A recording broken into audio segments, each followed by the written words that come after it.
Você pode se colocar de pé. Aleluia, Deus. Glória a Deus. Amém. Vamos continuar um pouco então nas aflições de Jó.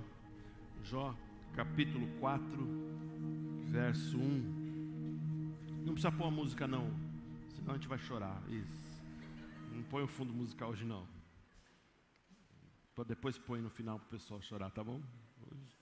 Glória a Deus. Capítulo 4 de Jó, versos 1 a 6. Eu não sei se você lembra a sequência que o pastor está fazendo, mas aqui nós chegamos na figura do primeiro amigo de Jó que vem conversar com ele, que é Elifas, tá bom? Então ele diz assim, ó: então respondeu, depois de que eles foram visitar Jó, você está lembrando, né? Eles viram toda aquela situação de Jó, ficaram um tempão sem falar nada, 7 dias, depois então respondeu Elifas, o temanita, e disse: se intentar alguém falar-te, enfadar-te-ás, quem todavia poderá conter as palavras? Eis que tenho ensinado a muitos e tens fortalecido mãos fracas. As tuas palavras têm sustentado aos que tropeçavam, e os joelhos vacilantes têm fortificado. Verso 5, mas agora, em chegada a tua vez, tu te enfadas, sendo tu atingido, te perturbas, porventura não é o teu temor de Deus aquilo em que confias, e a tua esperança a retidão dos teus caminhos? Então aí você vê o primeiro ponto de vista de Elifas. Feche seus olhos, vamos orar. Obrigado, Senhor, pela tua palavra, obrigado por aquilo que o Senhor está nos dando a oportunidade de conhecer, de estudar. Obrigado porque as nossas vidas, quando são expostas à tua palavra, elas ganham uma dimensão de amadurecimento, e é isso que nós desejamos para cada um aqui, a começar em mim, que as nossas vidas possam ser colocadas num degrau maior, num degrau superior, que os nossos corações estejam mais confiantes, confiando na tua soberania, no teu amor, nas tuas bênçãos sobre nossas vidas, Pai. Nós queremos ter, todos nós aqui, nós queremos ter um posicionamento diferente, uma atitude diferente ante as circunstâncias. Nós temos uma atitude de alegria diante das bênçãos, mas quando circunstâncias chegarem, nós queremos ser maduros, nós queremos ter a palavra certa, dita no momento certo. Obrigado pelo teu povo, crescendo em amadurecimento, e amadurecendo é a minha oração em nome de Jesus, amém, amém. Você lembra da história de Pedro? Eu fiz menção algumas vezes aqui. Pedro, ele andou sobre o mar. O relato bíblico diz que Pedro andou sobre o mar. Quando ele viu Jesus, eles temeram e falaram assim: Senhor, se és tu mesmo que está aí, me manda ir ter contigo. E Pedro foi e deu alguns passos. Eu não sei exatamente quantos passos ele deu, mas o relato diz que ele começou a perceber o tempo, o vento e a tempestade, ficou com medo e começou a afundar. E ele gritou: Senhor, me salva. Não é? E Jesus foi e salvou. Então eu não sei, muitas vezes a gente se posiciona para criticar Pedro, mas não pode criticar porque ele deu alguns passos, não é? Eu pergunto, será que eu daria esses primeiros passos, não é? Alguns falariam assim: não, eu iria até o final, Pedro foi um vacilão, não é? Mas você precisa considerar, não é? Que ele estava naquele momento e de certa forma aquelas águas agitadas fizeram com que ele tivesse esse medo e afundasse. Jó não é diferente, porque de alguma maneira ele estava em águas da aflição, não é? E aquelas águas da aflição fizeram com que ele começasse a realmente titubear na sua fé, vacilar em algumas de suas declarações. Então a gente precisa considerar tudo isso. Nos dois casos, Jesus, o Senhor, Deus, sempre está pronto para estender a mão e te salvar, amém? Não importa o que você esteja passando, não importa as aflições que você passa, não importa o momento da sua vida, a mão do Senhor sempre vai estar lá: vem cá, rapaz, vem cá. E Ele não vai te julgar, pelo contrário, vai até elogiar a sua pequena fé, não é? Você deu uns pequenos passos, mas você está crescendo. Glória a Deus, diga assim, eu estou crescendo. Diga com mais fé, diga, estou crescendo. Aleluia, você não está no mesmo lugar, está amadurecendo. Essa obra, irmãos, é eterna, você vai tocar vidas, você vai inspirar vidas. Você está entendendo o que é isso? Você não vai ficar aqui, o projeto não é esse, não é ficar nas quatro paredes, mas é você ter uma palavra, esse reino ninguém pode segurar, amém, queridos? Glória a Deus. Então agora a gente vê que Elifas, tendo quebrado todo esse silêncio, todo esse tempo ficou quieto, ninguém falava nada, aquele silêncio tenebroso, ninguém sabe o que falar. Você já passou por um silêncio tenebroso? Você não sabe o que falar? E às vezes a gente fica tão ansioso que a gente fala, eu preciso ter o que falar. Mas eu digo a você, não precisa não. Não precisa não. Às vezes é melhor ficar quietinho, não é? É melhor ficar quietinho e falar, Senhor, está tudo bem, continuo confiando em Ti. Estou nas Tuas mãos. Ou quando você precisa aconselhar alguém, se não tiver palavra, não é? É engraçado que isso se desenvolveu um pouco na igreja, né? Aí as pessoas falam assim, pastor, tem uma palavra para mim? Eu falei, não tenho nada para você. Vai procurar a sua inspiração em Deus, Vai mergulhar na palavra que Ele vai falar com você. É lógico que o pastor vai ter uma palavra, mas nós não podemos viciar, achando que todo momento Deus vai dar uma direção. A direção vem de dentro.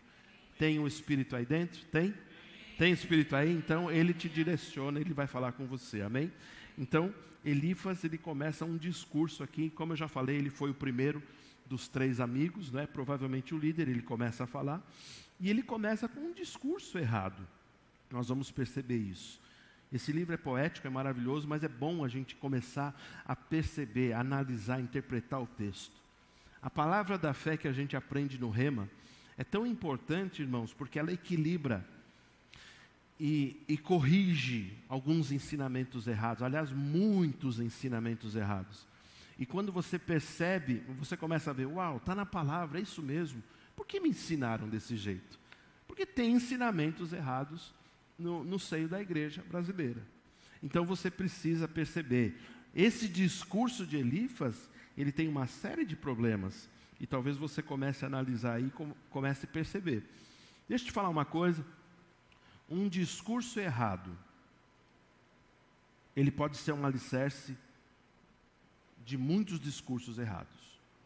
Quando você começa com uma pequena pontinha de engano, só uma pequena pontinha de engano, o desvio pode ser grande lá na frente. Fazendo novamente a menção aos aviões, quando você faz o seu plano de voo, e se um pequeno grau for colocado errado, ele não vai chegar no destino. No caminho era para chegar reto, mas ele vai começar a desviar, e lá na frente chegou longe. Repare só, a unção de Deus, ela só fica em doutrina certa. Vou falar de novo, você precisa entender isso. A doutrina de Deus, ela só vai funcionar, a unção de Deus só vai funcionar na doutrina certa. Não existe uma unção verdadeira no ensino errado. Pastor, mas o pastor falou um negócio que não tinha nada a ver com a Bíblia, e o povo gritou, glória a Deus, aleluia, e começaram a correr. Falei, tudo ignorante, tudo povo sem conhecimento. Porque se você já tem conhecimento suficiente aqui, porque se eu começar a falar algumas bobeiras, você vai fazer assim. Você vai no mínimo começar a fazer assim. Vai até doer o estômago. Eu começo a falar alguma coisa aqui, eu falo assim, irmãos, eu tive uma revelação hoje. Jesus salva, mas as obras também salvam, irmãos. Nós precisamos ter obras, porque senão Jesus não é suficiente para salvar. Aí você vai falar, uau, eu aprendi sobre graça, que salva, é suficiente. O pastor está falando de obras agora, está entendendo?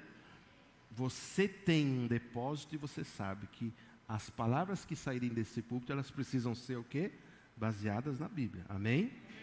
Elifas começa um discurso, e se alguém começar um discurso errado, fala, opa, está errado. Como assim está errado? Com base na palavra, na doutrina que eu aprendi. A doutrina correta vai manter a unção na sua vida, amém?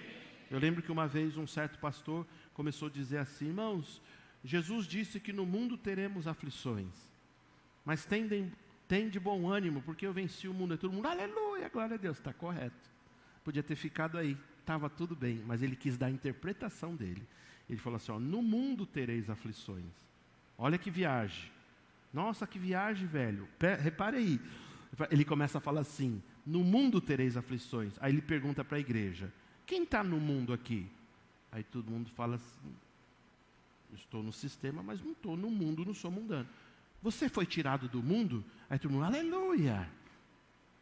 Isso aqui é um jogo de palavras para enganar as pessoas. Aí dali a pouquinho, um fundo musical bonito, em Lá menor, para dar aquela sensação no coração. Ele fala assim, você não é mais do mundo. Aí todo mundo, aleluia. Então não tem mais aflição sobre você. Que viagem é essa, velho? Né? Uma grande interrogação. Aí todo mundo começou, aleluia, aleluia, e gritar. Eu falei, está errado isso. Jesus não falou isso, interpreta direito o texto. Uma doutrina errada, uma persuasão de palavras pode te levar ao engano. Quem está entendendo o que eu estou falando? Ele fala que no mundo tereis aflições. Ele diz que no sistema, na grande matrix, nós vamos ter aflição. Ninguém vai poder se esquivar disso. E não existe um evangelho tão poderoso que possa tirar a aflição. Todo mundo já passou aflição. E enquanto a gente estiver nesse mundo, a gente vai ter alguns tipos de aflição. A fé faz vencer muitas coisas. A gente pode triunfar em muitas coisas. Eu já falei aqui, muitas das aflições são problemas nossos. Mas um discurso errado, colocado de uma forma errada, pode te enganar. Está entendendo? Está entendendo ou não está entendendo? Então vamos ler, vamos perceber aqui. Eu vou parafrasear um pouco para você perceber o que estava acontecendo aqui. Tá? Antes de falar, antes de parafrasear esse texto que a gente leu, só deixar claro aqui, os amigos de Jó, começando de Elifas, eles não eram maus, tá bom? Só para você saber, não é gente má. Não eram frios e calculistas, não é? Eles não estavam insensíveis diante das aflições, só para você perceber isso. Eles eram amigos, eu já falei isso, eles vieram com uma boa intenção para tentar confortar o irmão, tá certo? Você vai ver que provavelmente eles eram homens religiosos, tementes a Deus, porque a gente vai chegar lá no capítulo 42, a gente vai ver que o próprio, Deus pede um sacrifício, para que eles fizessem um sacrifício. Então Deus só poderia pedir para homens que eram, no mínimo, tementes a Deus. Tá certo? Então vamos começar a parafrasear aqui. Deixa no verso 1 de Jó, capítulo 4. Isso, exatamente. Então respondeu Elifas, o temanita, e disse, verso 2. Eu quero parafrasear para você entender aqui o que ele estava falando. Eu estou lendo em uma outra, não numa outra versão, mas numa paráfrase. Ele diz assim, Jó, a minha intenção não é prejudicar você. Mas tem certas coisas que eu sou obrigado a dizer. Olha só, eu não posso evitar de falar sobre a tua situação e responder ao que você falou. Aí o verso 3. Jó, você, não eu, frequentemente você é aquela pessoa que está sempre falando e instruindo. Verso 4. E você tem sido um dos melhores nessa função. Você é um grande homem. Você tem ajudado e fortalecido almas cansadas. Verso 5. Jó, agora você não encontra conforto para si mesmo. Você não está praticando o que você pregava. Como pode isso? O confortador está sem conforto. Você não é um médico? Você não foi médico para tanta gente? Cura a você mesmo agora.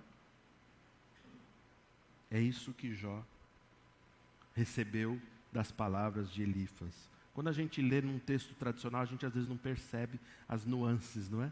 Mas era o que Jó estava ouvindo de Elifas. De alguma maneira a gente percebe que Jó recebeu, não é? Por assim dizer, o mesmo tratamento que Cristo, não é? Cristo ouviu essas palavras, né? Cura-te a ti mesmo, salva-te a ti mesmo. Você não é o bonzão? Você não foi aquele que ministrou para todo mundo? Você não é o rei dos reis?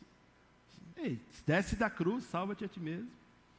Então, de alguma maneira, ele ouviu isso. Então, repare, pode tirar o texto. Elifas, o que ele faz?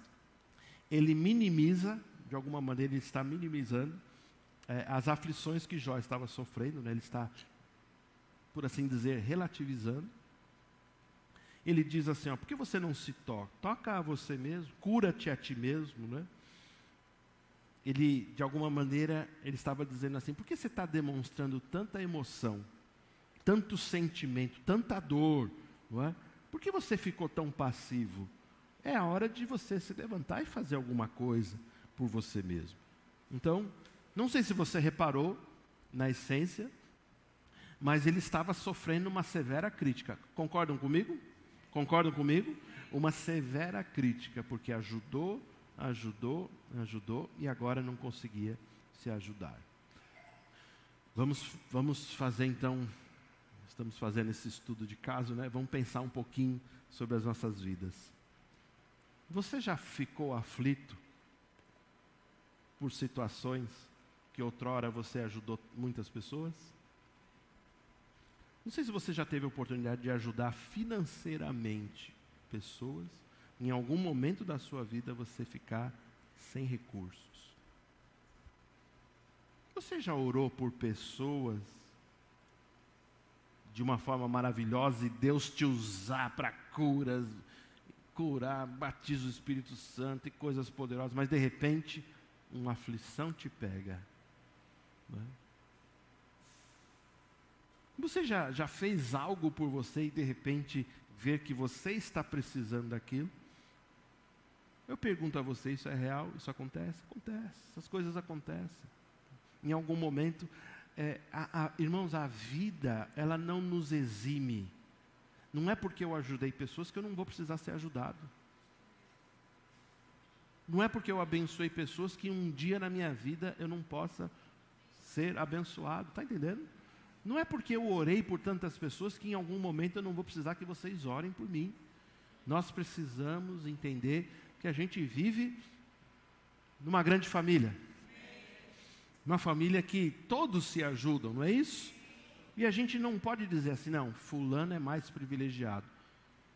É enganoso achar que o pastor está numa redoma de vidro que não é atingido por nada. Sabia que é enganoso isso? Sabia que eu tenho dores? Sabia que eu tenho sentimentos? Sabia que eu gosto de novela? Não, novela não gosto não, parei, está amarrado, não Jesus. Sabia que eu tenho sonhos ainda? Meus sonhos não esmaeceram? Então, é um engano achar que as pessoas estão num lugar. Desculpa, não quero ser vulgar aqui, mas depois você corta essa parte. No final das contas, todos nós fazemos cocô e xixi. Desculpa, somos todos iguais. Somos ou não somos? Na hora que você bate o dedinho na ponta do guarda-roupa na madrugada, dói? Dói, não dói? Quebra. E às vezes você não consegue glorificar. Né? Principalmente glorificar de pé, né? Porque você cai, né? Mas talvez você veja que você tem dor, tem fome, tem sede. Nós somos todos iguais. E o que nos difere, inclusive, das pessoas que não têm Jesus, é a graça que nos alcançou. Mas nós somos iguais a eles, nós precisamos levar essa graça, amém? Mas na irmandade nós precisamos considerar, não somos melhor do que ninguém. Eu não sou melhor do que você. Eu posso dizer, sem sombra de dúvida, eu digo com alegria, tem pessoas muito melhores do que eu. Meus amigos, gente muito próxima, que são muito melhores do que eu. Tem pessoas que vão muito, infinitamente mais longe. Eu fico feliz por isso. Então, de alguma maneira, a gente precisa tomar um cuidado nos relacionamentos. O livro de Jó nos ensina como a gente se relacionar. Vamos ter respeito pelas pessoas, vamos ter respeito pelo sofrimento delas, vamos ter respeito pelas limitações. Você sabia que você, quando é tocado pela palavra da fé, você fica nervoso e você fica que nem um boi selvagem, não é isso? E agora vai, né? O rema ontem é engraçado, não é engraçado, é bonito, né? Você ouvir eles falarem assim, ó, pessoas agora vão mudar o mundo, né? Amém. Eu quero que mude mesmo. E a minha fé continua, não é? Em relação a isso. Mas você sabe que tem pessoas que são limitadas? Tem pessoas que ouviram a palavra da fé? Entenda, vamos analisar o caso. Tem pessoas que ouviram a palavra da fé um pouco tarde. Tiveram só um pouquinho de vida, não é isso? Tem pessoas que têm comorbidades, tem pessoas que têm doenças, tem pessoas que têm problemas, tem pessoas que têm uma história que não dá para mudar assim da noite para o dia. Quando você começa a conversar com as pessoas, elas têm uma história, algo que magoou, algo que pesou para elas prosseguirem. Então a palavra que Deus está nos dando esta manhã, vamos ser cuidadosos com as pessoas, vamos ser cuidadosos um com o outro, entender a história, não criticar. A primeira relação que a gente tem que ter com uma pessoa é de empatia. Empatia, não é nem simpatia, você sabe disso? A empatia, ela faz com que eu me coloque no lugar da pessoa. Ei, ele está passando sobre isso, ele viveu isso. Ei, ele não teve pai e mãe. Ei, os pais dele batiam nele. Ei, ele foi criado sozinho. Passou, nasceu quase morto, nasceu precoce. Ficou quantos dias na UTI para poder viver? Tudo isso marca uma vida. Mas a gente às vezes não tem paciência de voltar e entender. A gente não precisa fazer regressão necessariamente, né, para ver o que aconteceu, mas todos têm uma história. Então a gente precisa ter o quê?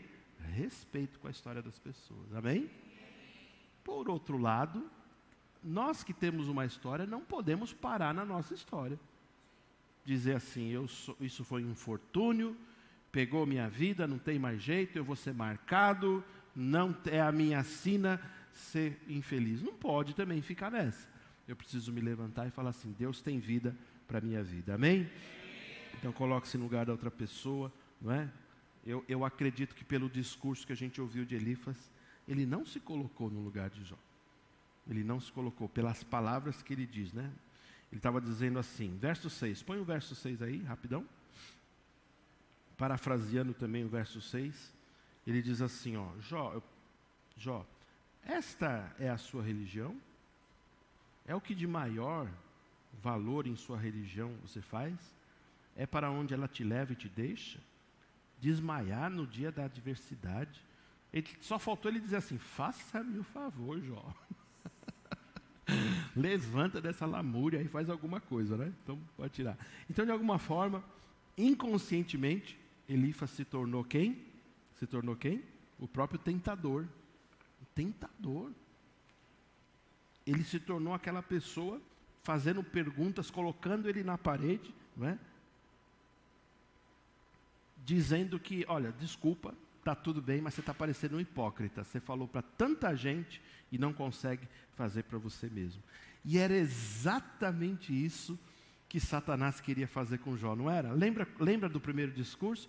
Ele estava falando assim, Deus, eu vou mostrar para você que Jó é um hipócrita. Ele só tem as coisas porque ele é abençoado. Quando chegar no momento dele, você vai ver que vai cair as máscaras, né? Eu já te expliquei o que significa essa palavra. Então, era mais ou menos o que Satanás estava querendo fazer com Jó. E foi exatamente o que Elifas fez através dessas palavras, tá certo? Então, a gente precisa guardar as nossas palavras, ser cuidadoso, entender que tem momentos que Deus não vai dar nenhuma palavra. Amém? Eu sei que a gente gosta tanto de ouvir o oposto, né? A gente fala assim, Deus vai te encher da palavra, Deus vai te... Tudo bem, isso é real, isso é verdadeiro, mas muitas vezes Ele vai te ensinar a se calar, a ficar quietinho. Fica tranquilo, Deus está fazendo as coisas, Deus está no controle. Eu creio que Deus está no controle, você crê? Eu creio que Deus está no controle. Eu creio que Deus está no controle do Brasil, né? De toda essa situação que a gente vive. Eu creio que Deus está no controle da igreja. E eu creio que Deus também está no controle da sua vida. Eu creio. Você crê também? Eu creio. Então, é o momento da gente descansar. Descansar. E, muitas vezes, Deus vai falar assim. A gente vai perguntar, Deus, o que eu faço? Aí ele vai falar assim: o teu trabalho agora é descansar em mim. Teu trabalho é descansar. Não tem palavra nenhuma. Descansa.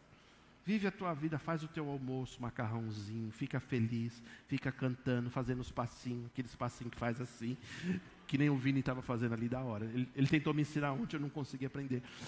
Mas sei lá, aprende uma dancinha, né? Aliás, eu vou restaurar o ministério de dança na igreja, porque Deus está falando no meu coração.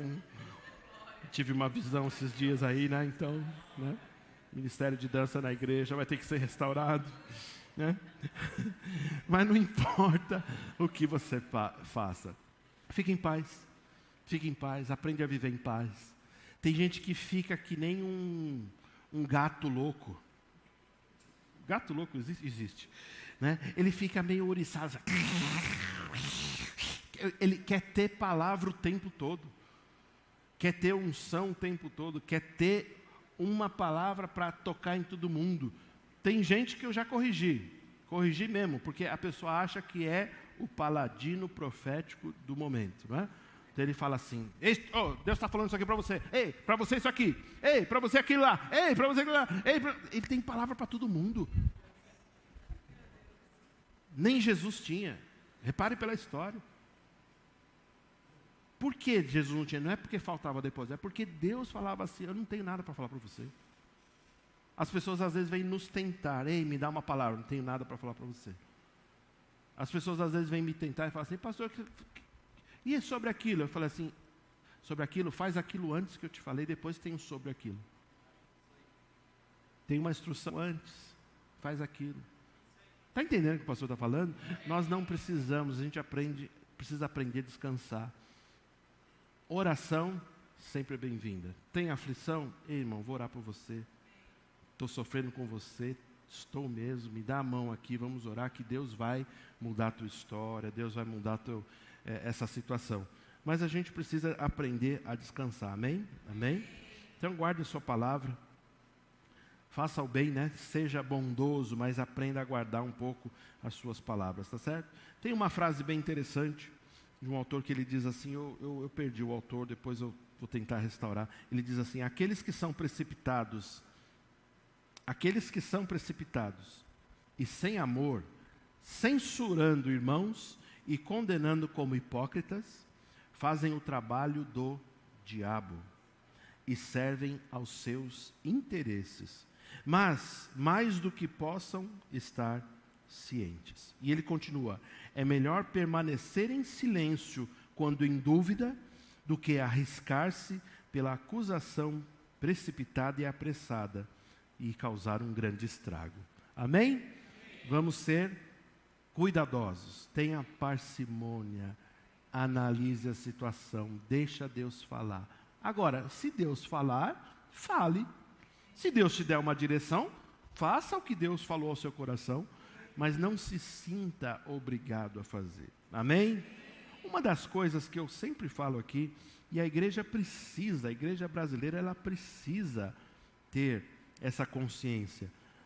Nos momentos onde o Espírito se move num culto, ele sempre se move nos ensinando, falando ao nosso coração, todo o tempo o Espírito está se movendo. Quando ele se move de uma forma diferente, de uma forma um pouco mais de alegria, de ousadia e assim por diante, nós precisamos deixar e entender que quem faz a obra, quem se move é o Espírito Santo.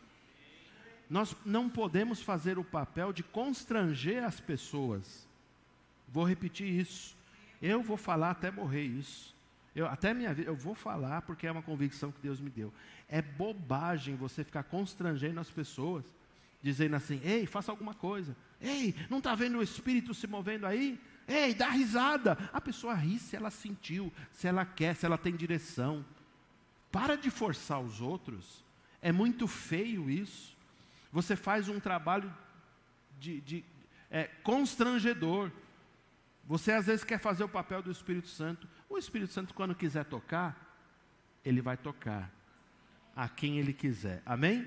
Agora eu vou te falar. Se a pessoa quiser continuar dura, ela vai continuar e vai mesmo. Acabou, você não vai poder fazer nada. Agora, muitas vezes Deus vai tocar o coração mais frio. Tem pessoas que se movem de um jeito mais estrondoso, respeite-as, dê o espaço, a gente não tem problema nenhum com isso. Agora, tem pessoas que se movem de uma forma mais tranquila, respeite-os também, dê o espaço a eles, não é?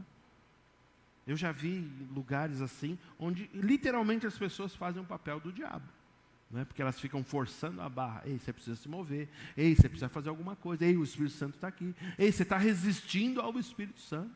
Uma vez um pastor falou isso. Você está resistindo ao Espírito Santo. Esse pecado de resistir ao Espírito Santo não tem perdão. Todo mundo ficou... Aí todo mundo começou a se mover, né? Que nem um doido, né? Opa, não... Aí todo mundo se levantou, porque falou, meu Deus, não quero... Aí um outro pastor, que era o pastor da igreja, foi lá e corrigiu. Falei, irmãos, não, o irmão falou isso, mas está errado. Esse não é o pecado de resistir ao Espírito Santo, é um outro contexto. Resistir ao Espírito Santo, se você for ver o contexto, os judeus eles estavam falando que a obra que Jesus estava realizando, né, pelo Espírito Santo, ele fazia por Beelzebu. Aí Jesus ele faz aquela declaração, ó, todo pecado vai ter perdão. Agora, esse tipo de resistência não vai ter perdão. Vocês estão negando a obra do Espírito. Então, uma pessoa que às vezes não está tocada para fazer algo, ela não necessariamente não está resistindo. De repente, ela está produzindo até mais para o reino do que aqueles que são barulhentos. Então, não julgue. Irmãos, Deus está falando para nós aqui, vamos aprender isso. Comece na sua casa, não julgue, vou falar aqui, anota isso, pelo menos na sua cabeça. Não julgue o caráter de uma pessoa por uma ação.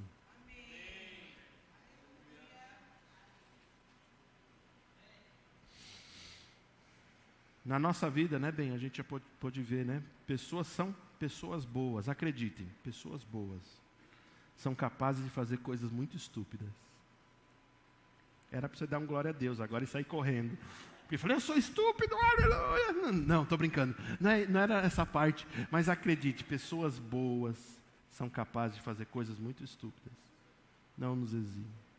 Em algum momento, uma pessoa muito boa, que agiu correto, ela pode sair do centro, sabia? Ela pode se desequilibrar, ela pode não ficar bem, ela pode ficar estranha. Como que vai ser a nossa atitude? Paciência. Não tem palavra, tenha paciência, fique tranquilo. Porque Deus pode estar fazendo uma obra na vida dela, amém? Amém, amém? Amém. Às vezes, você já falou uma palavra tola, que não devia ter falado? Eu sei que você nunca falou, eu já falei, vai. Vou levantar aqui, eu já falei. Que não devia ter falado, uma palavra tola, sai da boca. Você não planejou, você fala, puxa vida, foi mal. Nós precisamos ter o caráter de Cristo, que tenha paciência uns com os outros, que saiba que a obra que Deus começou nas nossas vidas, Ele é fiel para completá-la até o dia de Cristo, amém? Olhe para a pessoa que está do seu lado e diga assim, tenha paciência comigo, Deus ainda não terminou a obra na minha vida.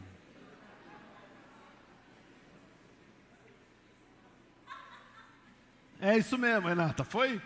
Deus falou aí? Falou amém, amém, glória a Deus, amém. Deus não terminou. Eu pedi para o pessoal da mídia fazer uns papeizinhos assim para a gente colar na nossa testa, né? Tenha paciência comigo. Deus não terminou a obra na minha vida, né? A gente não está se autoprotegendo, né? Autocomiseração ou legislando em causa própria, mas é importante as pessoas entenderem. Deus está fazendo algo, Deus está fazendo. A visão, repare, Deus dá a visão para o pastor. Um pastor, vou te falar, se você tem um chamado pastoral, o pastor tem paciência com pessoas. O pastor precisa de paciência com pessoas. Por quê? Porque Deus, antes de dar o chamado a ele, de confirmar, ele dá uma visão a respeito das pessoas. O pastor, ele tem uma habilidade de enxergar o que as próprias pessoas muitas vezes não enxergam.